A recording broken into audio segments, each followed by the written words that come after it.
최소한 법사위원들하고도 다 상의를 하고 협의하고 통보합니다. 그런데 법사위원들, 뭐 정청래 대표 나중에 합의안에 대해서 뭐 강성 지지층들이 뭐 문자 폭탄 보니까 완전히 태세 전환하고 일방적으로 김병기 대표한테 책임을 다 돌렸잖아요. 근데 뜯어보면 협상 내용이 그렇게 형편없는 게 아니에요. 저도 그걸 이야기하고 싶거든요. 특검 연장이 30일에서 불과 15일을 한 건데 또 그게 부족하면 또 법안 발의하면 되는 거잖아요. 얼마든지 그런 전략인데 그걸 뭐 굉장히 못한 협상인 것처럼 하고 완전히 태세 전환해서 김병기 대표한테 책임을 떠넘기는 거는 정청래 대표가 정말 대표답지 않은 겁니다. 전 비겁하다고 생각해요. 그러니까 지금 이 합의를 했다라는 게 원래 지금 법에도 특검이 이제 연장하고 또 부족하면은 대통령한테 이야기해서 대통령 한 번 더 시켜줄 수 있는데 민주당이 내려고 하는 법은 이거 더 연장하는 건데 합의한 거는 더 연장하지 말고 기존에 연장하고 있는 만큼만 연장하자. 그러니까 민주당이 뭘 있는 거를 줄인 게 아니라 많이 늘리지 말고 조금만 늘립시다로 합의한 걸로 저는 이해를 하고 있었거든요. 네, 맞습니다. 근데 이게 왜 뒤집혔는지 다 미스테리어스하고 제가 예를 들어서 생각한 게 이거죠. 강성 지지층들이 아니 합의했다고? 합의라는 말 자체에 대해서 일단 불만이 있었던 것 같아요. 오케이, 민주당 맞아요. 뭐 여기에서 특검을 뭐 덜 줄인다고 뭐 내란당하고 협치를 한다고 라고 했을 때 저는 그때 지도부가 동시에 조금 설명을 했으면은 내용에 대해서 이렇게까지 안 갔을 것 같은데 그때 되게 위축돼 가지고 그냥 제대로 말을 못 하고 당원들이 지금 화가 났습니다. 뭐 이런 식의 이야기들만 하시더라고요. 정청래 대표 같은 경우에는 거기가 기반이거든요. 거기가 흔들리면 자기가 권력을 잃어버리니까 자기도 놀랬죠. 그러니까 정상적인 정당이 제 기능을 한다면은 그런 강성 당원들을 갖다 설득하고 자제시키고 이게 되는데 지금은 이제 거기에 끌려가는 거거든요.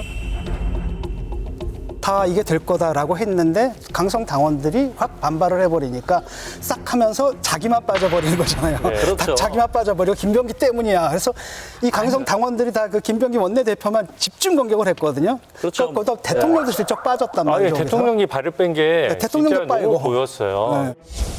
네. 내란 특검 연장을 안 하는 조건으로 정부 조직법을 통과시켜 주기로 했다고. 근데 그 이재명이 시킨 것 같다 이런 여론이 있더라고요.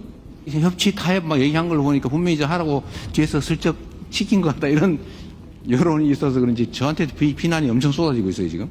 저는 그런 게 몰랐어요 실제로. 그리고 저는 그렇게 하길 바라지 않는다. 대통령 그 100일 기자회견을 딱 보면서 사실은 저는 이거는 뭐 A제로 정도는 드려야 되는 거 아니야? 라고 생각했다. 그 발언 나오는 분. 특검하고 특발적 봐서 딱 봤는 거. 이거 B제로다. 낮췄는데. 정무 라인에서 가장 중요한 이슈 아닙니까? 당연히 정무수석을 통해서 대통령한테 보고가 되는 겁니다. 정무수석이 이 이슈를 몰랐다 그러면은 월급 받을 자격이 없는 거죠.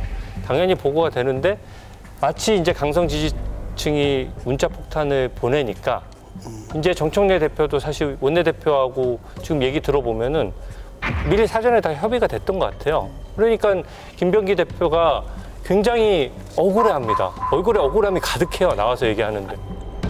아니, 표현을 하시잖아요. 네. 정청래 그러잖아요. 밥 먹자는데도 안 먹잖아요. 빛나고 모양새 나는 일은 그 정청래 대표가 챙기고 모양 빠진 일은 김병기 대표한테 넘긴 거 아니에요. 근데 두 분 사이에 약간 구원이 좀 있어요. 그 정청래 대표가 그 마포울에 이제 사선하시고 그 김병기 대표는 저 동작 그 강 건너에 이제 삼선 동작합에서 삼선하셨는데 나이는 김병기 대표가 한 4살 정도 많은 걸로 알고 있거든요. 근데 그 정청래 대표가 이제 대표 취임한 이후에 검찰 개혁 막 주도하면서 원내대표의 이제 존재감이 좀 사라진 측면이 있었죠. 그런 가운데 윤리위원회 뭐 동수 구성 문제 가지고 강하게 무슨 뭐 질타하듯이 약간 무슨 잘못한 것처럼 그런 분위기를 만들었어요.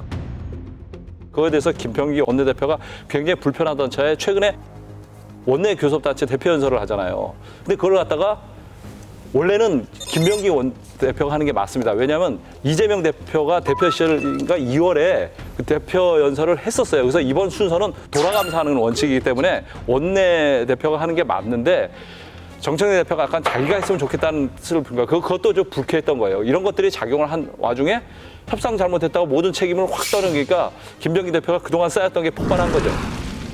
네, 문자 폭탄의 위력이 대단하더라고요. 그러니까 법사위원들도 해서 소위 말하는 민주당의 야심 있는 분들은 다 여기에 목소리를 내기 시작했습니다. 뭐 추미애 의원부터 전현희 의원, 뭐 서영교 의원 등등 해서 이 부분에 대해서 강한 발언을 할수록 강성 지지층에 대해서 지지를 받는 거예요.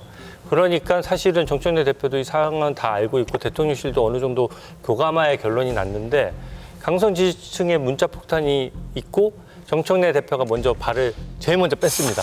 바로 눈치를 채고 이것은 이건 나는 몰랐어 라고 발을 빼니까 대통령실도 연달아 발을 뺀 거거든요. 이게 지금 강성 지지층한테 휘둘리는 현상이고요. 정청래 대표가 그 대표 연설을 할 때요. 진짜 유튜버 각이었어요. 왜냐하면은 국회 권한도 아닌 것을 정당 해산 심판을 일부러 먼저 화두로 꺼내서 얘기하면서 국민의힘을 향해서 삿대질을 하면서 얘기를 했거든요. 국민을 배반하고 국민을 사지로 몰아넣은 헌법 파괴 세력을 청산하자는 것입니다. 보수가 진정한 보수를 회복하고 도덕적으로 부활하는 계기가 될 것입니다. 그러니까 도발하고 국민의힘을 직접 질타하는 모습을 강성 지지층한테 보여줌으로써 사실은 정무적으로는 안 좋은 건데 본인의 개인 인기는 올라가는 그런 선택을 한 거거든요.